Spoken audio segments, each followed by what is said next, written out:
नमस्कार। आपका एक बार फिर से आपका अपना चैनल लोटस ग्रुप ऑफिशियल में स्वागत है। आप विगत दिन जो गया उस दिन जो स्कॉलरशिप टेस्ट एग्ज़ाम हुआ था उसकी आंसर शीट में आपके समक्ष लेकर आया हूँ। इसे करेक्ट कर लेंगे, देख लेंगे। जो भी बच्चे नहीं दिए थे एग्ज़ाम वो क्या करेंगे उसे भली भांति देखेंगे, क्योंकि बोर्ड एग्जाम से बहुत ही महत्वपूर्ण है। तो देखिए, पूर्णांक 100 है, इसके लिए समय 2 घंटे दिए गए थे। सबसे पहले मैं देखूंगा कौन सा मैथ का 40 ऑब्जेक्टिव इस वीडियो में। उसके बाद अगले वीडियो में अगर होगा इसमें देखता हूँ एडजस्ट हो पाया तो इसी में ले लूँगा, नहीं तो अगले वीडियो में लूँगा। ठीक है, आगे बढ़ते हैं, देखते हैं गणित से। देखता हूँ पहला सवाल कहता है कि दो से अधिक आभाज्य संख्याओं का मौसम कितना है। तो फटाक से बदल दिया, 2 से अधिक आभाज्य संख्या का मौसम कितना होता है? 1 होता है। Option number A correct answer. दो परिमेय संख्याओं के बीच में कितनी परिमेय संख्या होती है? तो option number D correct answer अनंत। दो संख्याओं का मौसम और लौसम दिया गया है, तो दोनों संख्याओं का गुणनफल कितना होगा? तो बी नंबर 1250। निम्नलिखित में से कौन सा मतलब अपरिमेय संख्या नहीं है? तो option number C correct answer हो गया। दो क्रमिक सम संख्याओं का एचसीएफ कितना होगा? तो ऑप्शन नंबर बी करेक्ट हो गया, 2 हो गया। दो मतलब 6 नंबर मिसिंग था, उसके लिए रहने दीजिए। ये देखते हैं 7वां नंबर, वृत्ताकार पथ पर 3 धावक दौड़ रहे हैं। दौड़ना आरंभ करते हैं, चक्कर लगाने एगो का अलग 3 घंटा, एगो का 4 घंटा, एगो का 8 घंटा लगता है। तो तीनों प्राथमिक जो प्रस्थान बिंदु पर कब पहुंचेगा? तो याद रखिए इसका एचसीएफ निकालेंगे तो ऑप्शन नंबर इसका कौन सा होगा? ऑप्शन नंबर डी करेक्ट हो गया। कौन सा है? 24 आवर्स। एक घात वाला बहुपद क्या कहलाता है? तो एक घात वाला बहुपद रैखिक बहुपद कहलाता है। अब अगला सवाल कहता है कि अल्फा और बीटा दो घातीय बहुपद x² - 3x + 5 के मूल्य हो, तो 1/α + 1/बीटा का कौन सा मान हो जाएगा? तो option number A correct answer हो जाएगा। उसके बाद द्विघातीय बहुपद x² + 3x + 2 के शून्य कौन सा होगा? तो ऑप्शन नंबर डी आपका करेक्ट आंसर है, -1 और -2। युगपत समीकरण ये जो दिया गया इसका निकाय का हल क्या है? तो आपका असंगत है, ऑप्शन नंबर ए करेक्ट है। उसके बाद के किस मान के लिए समीकरण x + 2y = 7 और 2x + ky = 12 क्या है? 14 संपाती है। तो आपका इसका करेक्ट आंसर हो जाएगा आपका ऑप्शन नंबर सी कितना हो गया? 4। क्वेश्चन नंबर 13 कहता है कि द्विघातीय बहुपद x² - x + 4 के शून्यक अल्फा प्लस बीटा हो, अल्फा बीटा हो, तो अल्फा प्लस बीटा क्या होगा? तो -b/a -+ a। इसका करेक्ट आंसर हो जाएगा ऑप्शन नंबर सी।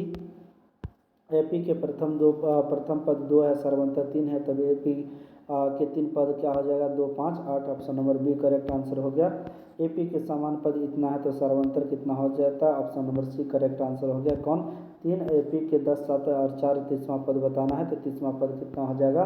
-77। सभी वर्ग क्या होते हैं आपको पता है, सभी वर्ग समरूप होते हैं। त्रिभुज एबीसी की जो भुजाएं दी गई है ये क्रमशः कि उसका एडी और बीडी अनुपात 3:1 है। और ये भी दिया गया है डी समांतर बीसी है, तो ई ए 3.3 है, तो एसी ज्ञात करना। तो एसी आपका कितना हो जाएगा? एसी आपका हो जाएगा 4.4। Option number C correct answer हो गया। 19 देखते हैं। समचतुर्भुज के विकर्ण 6 सेंटीमीटर 8 सेंटीमीटर, तो प्रत्येक भुजा की लंबाई कितनी हो जाएगी? Option number C correct answer 5 centimetre. दो समरूप त्रिभुजों की संगत भुजा का अनुपात 4:9 है, तब उनके क्षेत्रफल का अनुपात कितना होगा? तो आपको पता है कि इसके क्षेत्रफल का अनुपात कितना हो गया? Option number B 16:81। त्रिभुज एबीसी में ए भी दिया गया है, एसी दिया गया है और बीसी भी दिया गया, तो कौन बी कितना होगा? तो ऑप्शन नंबर इसका कौन हो गया? B correct, sorry option number क्या सी करेक्ट हो जाएगा? वो कौन सा है? 90 डिग्री हो जाएगा। ऑप्शन नंबर सी करेक्ट हो जाएगा। नेक्स्ट क्वेश्चन कहता है समबाहु त्रिभुज एबीसी और कौन सा समबाहु त्रिभुज है? एबीसी और डी ई एफ है। इसकी भुजा क्रमशः 6 सेंटीमीटर और 3 सेंटीमीटर है। क्षेत्रफल का अनुपात आपको पता है, दोनों जितने भी समबाहु त्रिभुज होंगे वो समरूप होंगे। समरूप त्रिभुज का क्षेत्रफल का अनुपात उस संगत भुजा के रेखों के अनुपात के बराबर होता है। तो ऑप्शन नंबर आपका इसका क्या करेक्ट आंसर होगा बताइए? दोनों का अनुपात 2:1 होगा, तो इसका option correct option number D है। चक्रीय चतुर्भुज के समूह कोणों का योग कितना होता है? तो 180 डिग्री होता है। दोनों बिंदु को जोड़ने वाले रेखाखंड जो है 1:6 किस अनुपात में बांटेगा? तो ऑप्शन नंबर ए करेक्ट है, 2:7 में। बिंदु कितना बिंदु कितना बिंदु कह दिया है 4, 5 और इसको मिलाने वाली रेखाखंड का मध्य बिंदु का निर्देशांक क्या हो जाएगा, तो ऑप्शन नंबर बी आपका करेक्ट आंसर है। क्वेश्चन नंबर 26 को देखेंगे। कहता है कि बिंदु 2, 3 और 4 एक जो बिंदु की दूरी का मान क्या होगा, तो इसका दूरी का मान बताइए, फटाक से बताइए। 4 का स्क्वायर 16, दोनों दूरी का मान, इसका करेक्ट आंसर हो गया option number A, sorry option number कौन सा होगा, ऑप्शन नंबर इसका ए हो गया 2√2। प्रथम मतलब बिंदु -8 और 6 किस चतुर्थांश में स्थित है, तो आपको पता है कि कौन सा में है बाबू, द्वितीय में है। Option number B correct answer हो गया। 1 + tan स्क्वायर थीटा का मान कितना होता है, तो आपको पता है sec स्क्वायर थीटा होता है। 9 sec square theta - 9 tan square theta किसके बराबर होता है, तो ये देखिए 9 कॉमन, ये 9 के बराबर हो जाएगा ऑप्शन नंबर बी। यदि √2 cos थीटा बराबर 1 हो तो थीटा का मान कितना हो जाएगा, तो आपको पता है 30 डिग्री हो जाएगा। किसी खड़ी छड़ की छाया की लंबाई का अनुपात अगर ये दिया गया तो सूर्य का उन्नयन कोण कितना हो जाएगा, ऑप्शन नंबर आपका सी करेक्ट आंसर हो जाएगा। कहते हैं 32 नंबर में 3 सेंटीमीटर त्रिज्या वाले वृत्त की बाह्य बिंदु की स्पर्श रेखा रहती है, तो इसकी जो दूर केंद्र से कितना दूरी हो गया, तो 5 centimetre, option number B correct answer हो गया। दो वृत्तों के क्षेत्रफल का अनुपात इतना है, त्रिज्या का अनुपात कितना होगा, ऑप्शन नंबर डी आपका करेक्ट आंसर हो जाएगा। Option number D correct answer हो गया ये वाली।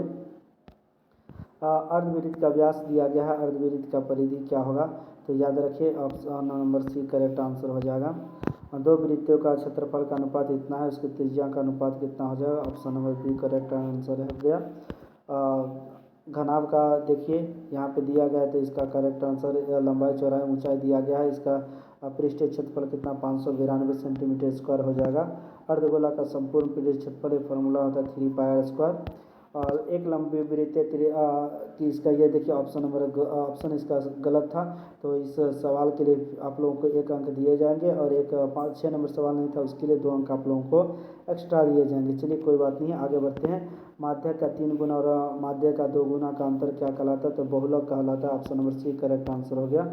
और देखिए लास्ट सवाल मैथ का है क्या, ये संख्या दिया गया है, इसका माध्यक क्या होगा, तो याद रखिए इसका माध्यक 5 होगा, option number B correct answer. चलिए तो इस प्रकार से ये आप देखें मैथ का। अब देखेंगे हम लोग किसका, साइंस का पहला सवाल कहता है क्वेश्चन नंबर 41, नरोरा नाभिकीय विद्युत संयंत्र किस राज्य में स्थित है, तो याद रखिए नरोरा विद्युत संयंत्र जो है कहाँ पे है बाबू, तो महाराष्ट्र में है, option number B correct answer हो गया।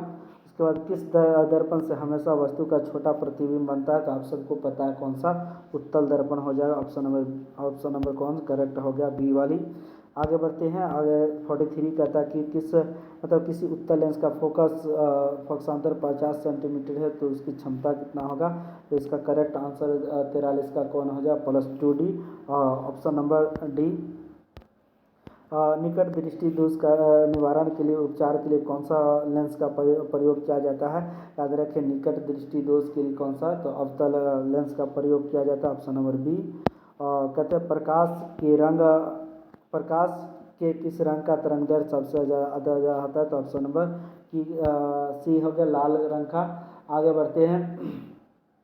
अगला सवाल कहता है 46 नंबर, ग्लोबल वार्मिंग के लिए कौन सा गैस उत्तरदायित्व होता है, तो आप जानते हैं ग्लोबल वार्मिंग के लिए कौन सा, कार्बन डाइऑक्साइड गैस बहुत ही उत्तरदायी होता है, बी नंबर करेक्ट आंसर।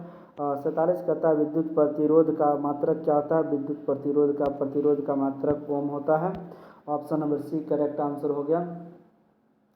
आगे बढ़ते हैं और देखते हैं क्या, तो देखिए 1, 2 और 3, 1 ओम, 2 ओम, 3 ओम के 3 प्रतिरोधों को श्रेणी क्रम में जोड़ दिया, तो इसका समतुल्य प्रतिरोध क्या होता है, आप जान सकते हैं, इसका कितना होगा, 6 ohm, option number D correct answer हो जाएगा, क्या हो जाएगा, 6 ओम। आगे बढ़ते हैं। 49 टंगस्टन निम्नलिखित में से किस ताप पर पिघलता है, टंगस्टन जो कि बल्ब में इसका प्रयोग होता है, बताइए बाबू किस ताप पर पिघलता है, तो ऑप्शन नंबर सी करेक्ट है, कितना 3500 डिग्री सेल्सियस पे पिघलता है।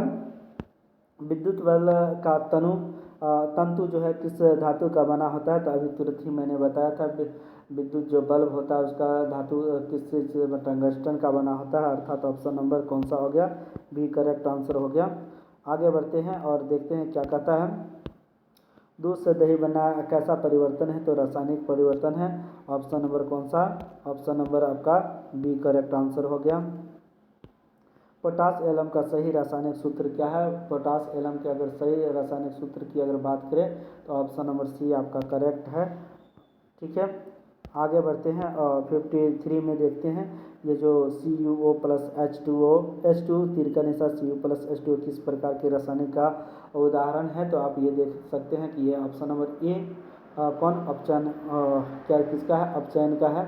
ऑप्शन नंबर ए करेक्ट आपका आंसर हो गया।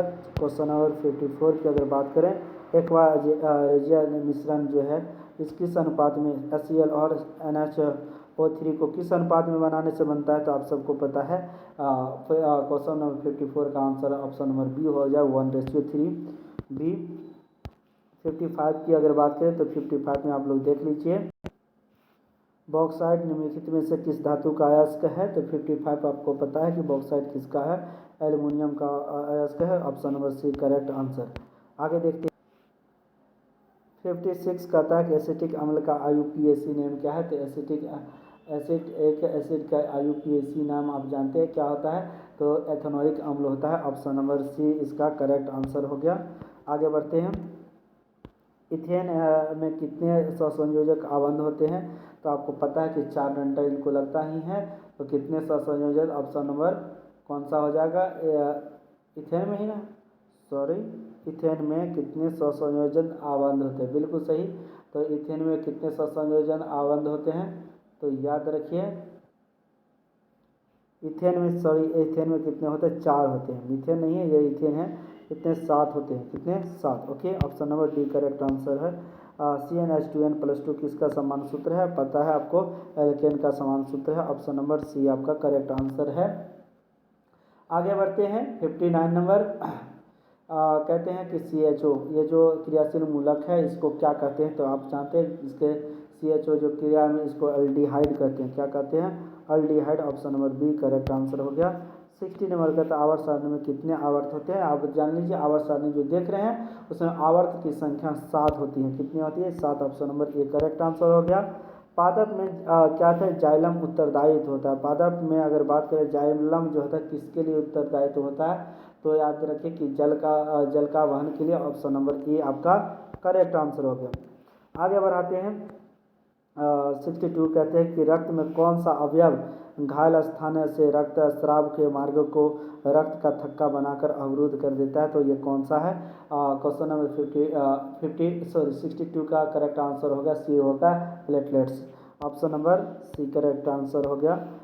63 की बात करें, ECG का पूरा नाम क्या होता है, तो याद रखिए 63 का करेक्ट आंसर हो जाएगा ऑप्शन नंबर बी, इलेक्ट्रोकार्डियोग्राफ। तो ये ऑप्शन नंबर क्या हो जाएगा, बी करेक्ट आंसर हो गया। 64 का 64 का देखते हैं, मनुष्य में कौन सा उत्सर्जी अंग नहीं है, उत्सर्जी अंग नहीं है, तो याद रखिए उत्सर्जी अंग कौन नहीं है बाबू, तो अग्नाशय। ऑप्शन नंबर कौन सा है, जल्दी बताइए, तो ऑप्शन नंबर सी आपका करेक्ट आंसर हो गया, अग्नाशय। 65 का था इंसुलिन की कमी के कारण कौन सा रोग होता है, याद रखिए इंसुलिन की अगर कमी हो गया तो डायबिटीज़ का नाम सुने हैं आपने, तो इंसुलिन की कमी से कौन सा होता है, डायबिटीज होता है, तो डायबिटीज कौन है, मतलब मधुमेह। Option number A. नर हार्मोन्स का नाम क्या होता है, याद रखिए नर हार्मोन्स का नाम है क्या, नर हार्मोन्स जो देख रहे हैं उसका नाम है टेस्टोस्टेरोन। तो ऑप्शन नंबर आपका कौन सा, सी करेक्ट आंसर हो गया। मनुष्य युग्मक में गुणसूत्र की संख्या कितना होता है, तो आपको पता है 23 जोड़ा होता है। 23 जोड़ा मतलब एक जोड़े में 2, तो कितना हो गया, 46 करेक्ट आंसर। ओके, एक लिंगी पादप का उदाहरण बताइए, तो एक लिंगी पादप का उदाहरण इनमें से कौन है, एक लिंगी पादप का उदाहरण इनमें से कौन है, पपीता का नाम सुना होगा, ये एक लिंगी पादप है। स्त्रियों में कौन सा लिंग मतलब गुणसूत्र होता है, तो याद रखिए पुरुष में क्या होता है, जल्दी बताइए, XY होता है, जबकि महिलाओं में XX होता है। तो बताइए कौन सा करेक्ट आंसर हो गया, तो आपका option number B correct answer हो गया। लास्ट साइंस का है गुणसूत्र बने होते हैं, तो गुणसूत्र बताइए किस चीज़ का बने होते हैं, तो याद रखिए गुणसूत्र DNA और प्रोटीन के बने हुए होते हैं, DNA प्रोटीन के बने होते हैं। Option number C correct answer. तो इस प्रकार से ये किसके साइंस के थे सवाल। अब 30 सवाल बच्चे हैं वो सोशल स्टडी के हैं, उसको भी देख लेते हैं। चलिए, सोशल स्टडी का पहला सवाल कहता है किस युद्ध के बाद जर्मनी का एकीकरण हुआ था। याद रखिए कि कौन सा युद्ध हुआ था जिसके बाद जर्मनी का एकीकरण हुआ था। तो option number D correct answer, sedan का युद्ध का। सीडान का जो युद्ध हुआ था उसके बाद option number D correct answer हो गया। यंग यूरोप की स्थापना किए थे, कौन किया था। तो याद रखिए यंग यूरोप की स्थापना मैजनी ने किया था। ऑप्शन नंबर बी आपका करेक्ट आंसर हो गया। और कहते हैं कि 73 नंबर सवाल कहता है रक्त एवं लौह की नीति का अवलंबन किसने किया था।